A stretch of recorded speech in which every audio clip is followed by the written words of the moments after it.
মানে যত দিনে পারেন খিলে যাও, খাওয়া নিয়ে কথা।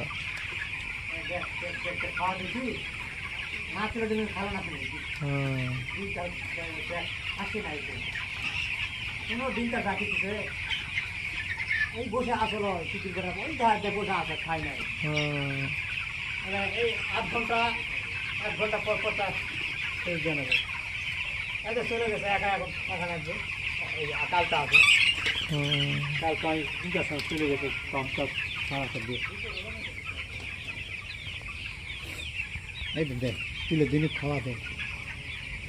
না তুলে দিলে বসবে তাহলে আলসা তো